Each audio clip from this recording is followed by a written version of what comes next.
And with the selling mood in the market today, what should investors do now? Should this collection be used for buying? Anand Rathi Wealth's joint CEO Feroze Azeez has joined us to talk about this. Feroze ji, good afternoon. What should we do in this global environment, and especially the way we saw FI selling the day before yesterday and the risk that is rising today that kind of selling may have started again? What will be your view on the market at this time? Anuj sir, my medium-term outlook is quite positive. See, there's a lot of volatility in terms of short-term. But if you look at the peak, we are 5% away. 6% away. We are 12% minus 11% away from the trough. The peak and trough have been of the last 1 year. From the 26th of September 2024, when Nifty touched 26,216. So we are a little less from there. So the range of peak to trough of Nifty has been quite narrow. It is believed that volatility has increased a lot. All this has been said, the actual standard deviation through which Nifty has gone up, which we call realized volatility, what was it? For example, India's implied volatility, realized volatility of Nifty has been 300 basis points less than S&P 500. Over the last 1 year, 0.1. Point 2, today's expiry move, this move was a very short lift. So you can see, a bounce back is coming. It's one lead indicator, which we have tested by hypothesis. If, whenever the market falls, like just 15 minutes ago when Nifty breached 24,500, down, then the synthetics of 1 week, the synthetics of the 29th of May, what is called synthetic future, were quoting at 62 to 63. This means that today's expiry fall is expected to bounce back tomorrow or anytime. Whenever this synthetic has such an implied value, its implied value is only for 2025. If it reaches 263 rupees, it means that there is a lot of overselling. This is expiry selling. It is not genuine selling. It is expiry selling. Go back 1 week, exactly what happened. Last Thursday, the expiry rally was an extreme rally. A rally of 500 points came from the loss on the last Thursday, and that was also a short lift. That day synthetics were running at a discount. This means that whatever rally has happened is an expiry rally. It is not a fundamental rally from the cash market. That is why you would see 1 week of down move. So the point I am saying is that today's fall is an expiry fall. You can still see as we speak, I can see it on my screen, almost 3,537 rupees at a synthetic premium. It has still not come to its implied fair value, which should be below 25 rupees. Feroze ji, actually the recovery is coming in the market quite well, and now please show me the 20-day Expo Nifty from today's low. Now see the recovery from the 20-day exponential moving average from today's low. Now you will see a recovery of almost 160 points in Nifty at 24,622 of Nifty. Let us quickly see which are the stocks where this recovery is coming, and the biggest question will be whether the recovery will sustain after 3 p.m. or not. That will obviously be the biggest question. But the stocks that are leading the recovery are L&T, ICICI Bank, HDFC Bank. These are 2-3 stocks where the moves are coming at this time. But one thing is clear, that at least for once Nifty protected the 20-day exponential moving average. Recovery is definitely coming in the market. Feroze ji, Shreya is talking. Very good afternoon. But the way the market had a dent today. However, recovery is being seen from the lower levels amid the US day crisis. How are you finding India? What is the situation of India? And as we were also talking, is this little pressure seen momentary or a matter of concern? According to me, it is not that much of a concern. Maybe it can be a matter of concern for the trader, because after such a sharp bounce back, there can be a little pullback. But according to me, this rally should be sustained. 3-4% here and there is not what I am trying to tell you, but according to me, there is a 85 to 90% probability of seeing Nifty at 27,000 and 28,000 this year. Because if you look at the entire financial year, in which there are still 11 months left, 10 months left, then we depend a lot on the variables that come in the high-frequency data. So I abbreviate it as TGIF. Taxes, GDP, inflation, and F stands for slip deficit. TGIF, if you look at this high-frequency data, you can see the tax collection everywhere.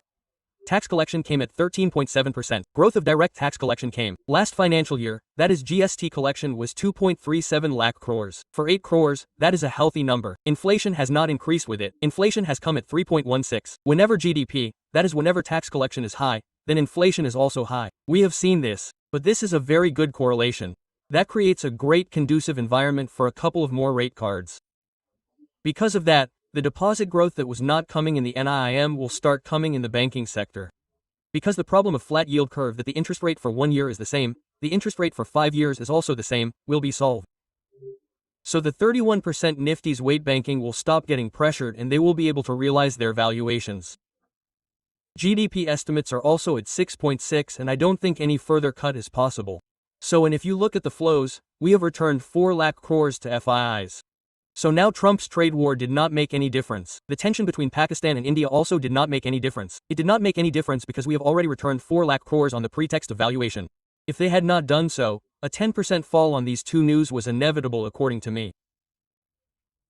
But I think we have already given away a lot of liquid money which was floating around, especially with hedge funds and short-term FI. Hello again, this is Virendra speaking. I'm not able to understand how to talk to you today. May I ask you the third question? In the answer to the first question, you mentioned synthetic options as indicators. Then you talked about tax collection. Third, what should I talk to you about? I will talk about earnings, isn't it? If you see, your earnings season is almost over. It is in its final stage. Only a few numbers are left. Where do you find the strongest numbers? And where you see a reasonable difference between numbers, growth and price, to choose your views in the next 3 to 4 months. Okay sir, if you are watching, if I look at the earnings that have come from Jan to March quarter, the worst is of auto. 10 Nifty Auto has a year-on-year growth of -2%. Same quarter, Nifty Bank is -17. Nifty Financial Services 100% results have come out of 20 companies. 4.9 is the best. Nifty FMCG 74%, 74.5% growth. 14 companies have declared results. 67% of the weight has come. So I have always been saying that FMCG valuations are so you should not get to know about valuations because their free float has been completely absorbed by index funds. So I would say FMCG would be a good bet if earnings-wise there is somewhere where I would always do a contra bet for the last 1 month. I have been sipping about FMCG. Of course it has not played out yet but it should. Feroze Azeez, the best move of the last 1 month has been in defense. Ever since the Indo-Pak conflict and in which India clearly demonstrated its defense and after that the market saluted this, how do you see this entire sector and what will be your view here now? Anuj sir, my view is that we should divide defense into 3 types of companies. Ammunitions and consumables, platforms and technology-driven future warfare. So in my short term, a lot more rally can be seen in ammunition. In the long term, it will be in platform-led businesses. I think I will still not be so bullish on technology. So if we break down the defense sector also, then there is still juice available in defense. But many businesses have low free float. So it will be very important to exit from this because it has high beta because there is no free float. There is no free float, so when it goes up very fast and when it goes down, it comes down very fast. So if you go to juice out your last drop in such a sector, you will get stuck. So I think entering the defense sector, I think it is more sensible to do it on an index level. Exit is very critical in low free float sectors. We had tested this hypothesis. So this is a word of caution. Okay, defense is over. But FMCG Feroze Day, you see the results came. Colgate's coffee was bad and the street punished it. But some had good results as well. Americans were good. The street rewarded it. And some had bad results. There were expectations from FMCG that it would be seen doing well after monsoon. But that is not visible. Where is it disappointing? What do you find wrong in this? Shia madam, when we see any results, what happens is that we pay a lot of attention to the latest results. So we exactly calculate the rupee value. The results of the 67% FMCG Nifty FMCG index have come. Its last year same quarter was 87 rupees and this time it is 152 rupees. That is a 74% growth on a weighted average Nifty FMCG index. So actually it overshadows the bad results a little bit, but this is the result of the 14 companies. Last year 87.1 was the EVs and now it is 12 rupees for the same. So I personally think if you see the entire results and after 32%, I think the whole number will be shaped up for the full year. Well, then I will ask you the last question here. I mean, you are also connected with it, I am also connected with it. This capital market segment, I mean you look at BSE, means you will not only look at today's price section, we will look at the price section till yesterday. We will look at its strength. Then the entire capital market segment includes AMC companies. Depositories also come in it. Broking houses also come. What is your view here at this time? I mean exactly how much more tranches do you expect from here in this space? Viru sir, if you look at Nifty Capital Markets Index, which was formed 3-4 months ago, I think it must have been 5-6 months, 2-3 NFOs also came on its basis, which is based on Nifty Capital Market Index. Depositories also come in it, wealth management businesses come in it, asset management companies come in it, so like you correctly, exchanges come in it, like we are flashing BSE on the screen, so if you look at this, then my long-term structural bullishness is very high. Of course, I have to give a disclaimer that Anand Rathi Wealth Limited is also included in this index. But structurally I think the saving habits of India are changing. See, earlier whenever a retail investor used to come to mutual funds, he used to come on the basis of whether the timing of the market is right or not. But I am saying a big change on the basis of a survey that now a retail investor is considering mutual funds as a savings vehicle and not an investing vehicle. Earlier when he used to consider it as an investing vehicle, he used to consider the price. What has happened to the price? It has fallen a lot in 6 months. Now he is using it as a saving vehicle. Like in the chit fund, small savers used to give 50 rupees every evening. Shopkeepers used to give. The chit fund person used to come and collect 100 rupees.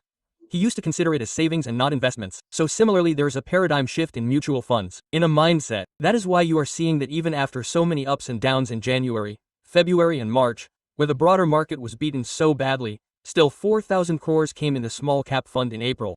This has come because people are not looking at its prices now. High still considers it an investment vehicle and retail has started considering it a savings vehicle. Why am I making such a big comment on this? Because if this hypothesis is true, then even now only 6.7% of the total household savings of even last year are in mutual funds, so a very big paradigm shift can happen if this hypothesis is true. Till now I feel that for the current research I have done retail is taking it as a savings vehicle. People are very quick in investing vehicles. He considered gold as a savings vehicle. He considered real estate as a savings vehicle. That is why if the price of his house in real estate did not increase for 4 years, he would not sell it. But he considered mutual funds as an investment vehicle. So, SIPs would stop when the price fell.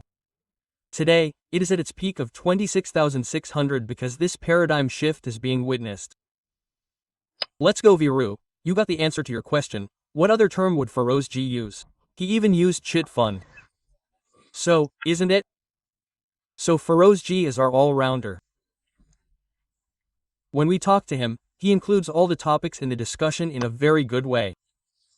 So, he is a case study in himself. So, Feroze G, the last question from my side, if there is any one theme in which our retail investors have to invest additional money, then what is your favorite theme at this time? Sir, of course, you have more understanding than me. My small mouth talks big. I want to tell you the theme, but still if I look at it in terms of valuation opportunity, according to me banking and financial services is still very high on valuation basis in large scale and I think the possibility of shrinkage of net interest margins, that has already got priced in price to earnings multiples. We are 2 sigma below the mean and median of PB. So I personally think banking and financial services is a very boring theme because it is a very conventional theme. Nifty has 30%. So I think it is a little not so offbeat but I think it has the potential to beat Nifty by 4 times but Nifty bank. Okay friends, thank you very much. You participated in this program and gave your opinion on all industries and sectors. Thank you very much.